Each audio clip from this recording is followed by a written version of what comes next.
Doctor Who is my favourite TV show of all time, and growing up, I always had a vague understanding of what it was even before the show was brought back in 2005. And then when it did come back, child me was instantly hooked, and I've been a huge fan ever since, like so many others. It's a British classic that's been going for over 60 years, but there is a bit of a dirty secret surrounding Doctor Who that not a lot of people tend to acknowledge. That being how Doctor Who almost entirely ripped off a different British sci-fi TV show that, unlike Who, hasn't had the same popularity or staying power and has slowly faded into obscurity. Don't believe me? Well, let's take a quick look at the plot synopsis for this mystery show. We follow a mysterious alien adventurer without a name as he travels through time and space in a spaceship shaped like a telephone box with a human often there along for the ride. The mysterious traveller uses a high-tech scientific instrument to help him in their travels, all the while fighting foes and facing off against his arch-enemies, an alien race of mechanized bad guys that shout a blood-curdling battle cry. Although it might sound like I'm just describing Doctor Who, it's actually the plot of a show that came out an entire year before Doctor Who did. That's right, I'm talking about Inspector SpaceTime. In this video, I'm going to go through the history of the often forgotten and always overlooked Inspector SpaceTime to see how it compares to Doctor Who.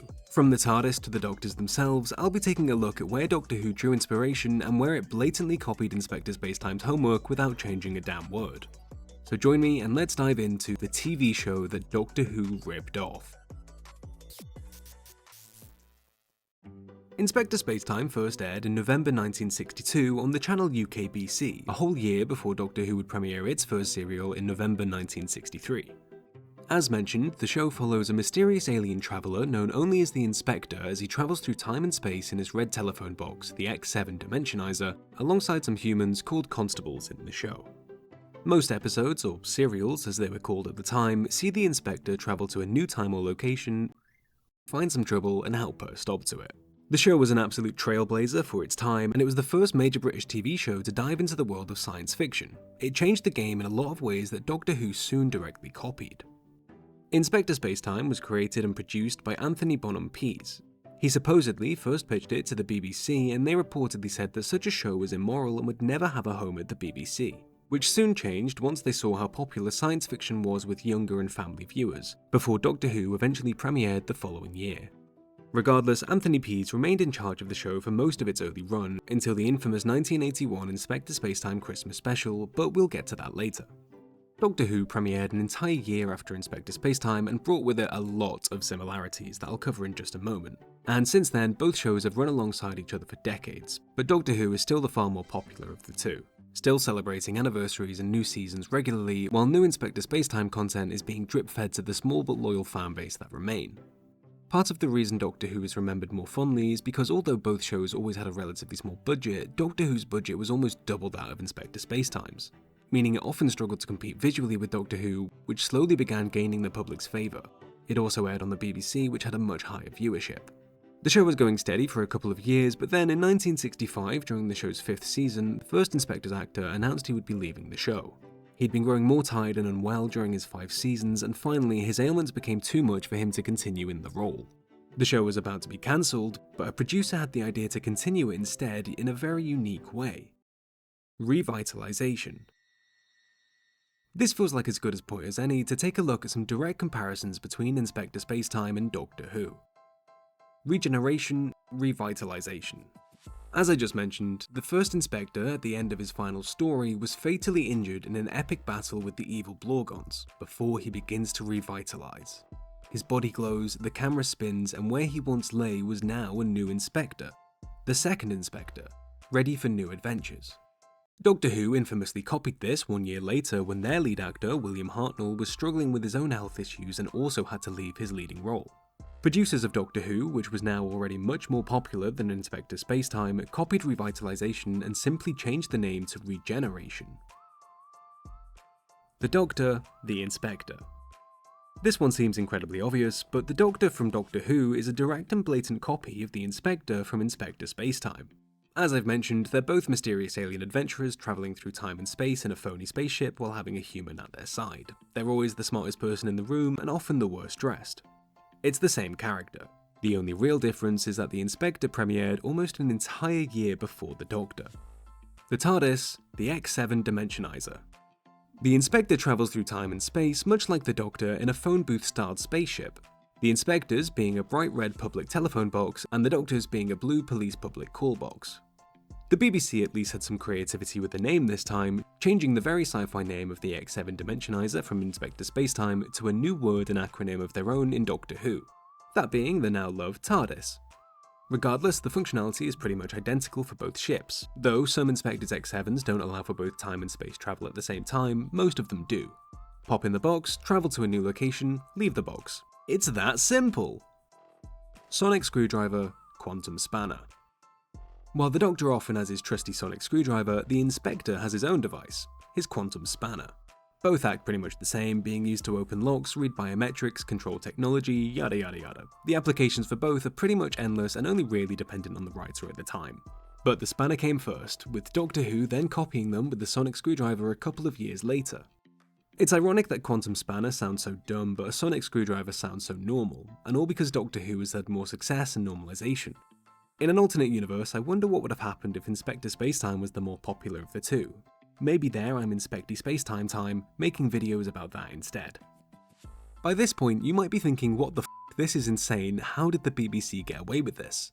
And well, the UKBC did try to sue the BBC over similarities of Inspector SpaceTime and Doctor Who, citing the lead character especially, as well as the spaceships, gadgets, villains, you name it. But because copyright laws were in their infancy during the 60s, the UKBC were basically laughed out of court and the BBC were free to continue with Doctor Who as they so pleased. Taking a quick look at this brief selection of Inspector SpaceTime villains, this is where Doctor Who has actually copied the least. But that can't be said for Doctor Who's most iconic monster, because the Daleks are basically a direct copy of Inspector SpaceTime's Blorgons. Blorgons are mutated cyborgs controlling pepperpot-designed shells who feel no emotion and simply wish to cleanse all life in the universe that isn't like their own. They deal with their enemies by shooting lasers and screaming "Eradicate." Daleks are mutated creatures controlling pepperpot-designed shells who feel no emotion and simply wish to cleanse all life in the universe that isn't like their own. They deal with their enemies by shooting lasers and screaming "Exterminate." Daleks look way better than the Blorgons do, to be fair, but the Blorgons did debut much earlier than the Daleks did. The other most notable villain from Inspector SpaceTime would be Thraxis. Half man, half mantis, he's kind of like a Master-type antagonist for the Inspector. However, while the Doctor and the Master are both Time Lords, the Inspector and Thraxis aren't both Space Lords. He is the Inspector's intellectual equal though, and has kept appearing for many years, often with a slightly new face of his own. To end with, let's take a look at some of the most popular and most hated episodes of Inspector SpaceTime. The first ever serial of the show, The Unworldly Man, introduced audience to the first ever Inspector as well as the first human constable of the show, Edmund, who was famous for carrying a lantern. Classic Edmund. The second Inspector, known for his trademark special magnifying glass and constable named Dudley, is actually a fan favourite for quite a strange reason. That being that his most infamous serial is actually because of a behind-the-scenes fight where he strangled Constable Dudley's actor, as they were both pursuing the actress who played the first ever female constable named Geneva in the show. Not really an episode, but the third Inspector's entire run is hated by most fans. She's the first and only female Inspector and also gave herself a name, going by Inspector Minerva instead of just the Inspector. There is a small subsection of the fanbase that still love her though, with her catchphrase of "No one calls me baby" now proudly worn on t-shirts as a show of love and admiration for her short-lived incarnation of the Inspector. The fourth Inspector's most popular episode is where the evil gluons bond the Inspector and his constable Reggie together, fusing them with their alien gluon particles until eventually the duo are able to find the antidote, escape, and stop the gluons from bonding the entire universe. And now, let's talk about the fourth Inspector's infamously bad Christmas special. It had a plot that made absolutely no sense, and it appeared to just be a cocaine-fueled fever dream. The episode was genuinely deemed so bad and offensive with its outdated messaging that it caused the show's creator, Anthony Borden Pease, to lose a knighthood from the Queen that he'd received just 6 months earlier. After this, he quit the show and was never seen in the public eye ever again. We currently don't know his whereabouts or if he's even still alive. And that's the story of Inspector SpaceTime. Doctor Who totally copied it all, and this is real and not fake. It's definitely not a trick, because it's really real. Okay, obviously not, but please let me know in the comments if anyone actually fell for this or believed any of this at any point, because I really tried to ramp up the ridiculousness as it went along. For anyone that doesn't know, Inspector SpaceTime is actually a Doctor Who parody that comes from my second favourite TV show of all time, Community. It's a funny haha show about a community college where one of the characters, Abed, becomes obsessed with an old British sci-fi show that is Inspector SpaceTime. It really plays up some of the silliness of Doctor Who, but it is all done with love. This is the best show I've ever seen in my entire life. Troy and Abed even attend an Inspector SpaceTime convention. Hey look, it's not all. A lot of the information I provided comes directly from Community, while a fair bit of it I completely made up, which was pretty fun to do. There is actually a massive fake Inspector SpaceTime wiki where fans have created entire fake inspectors, actors, episodes, everything. It's really well done, but I didn't want to use other people's hard-worked bullshit and spin it off as my own. But do check it out if you're interested, because it is pretty fun to read through. Link down below. I had the idea for this video accusing Doctor Who of ripping off Inspector SpaceTime as an April Fool's video well over a year ago, because I thought it was a dumb idea and kind of funny for those who do know Community.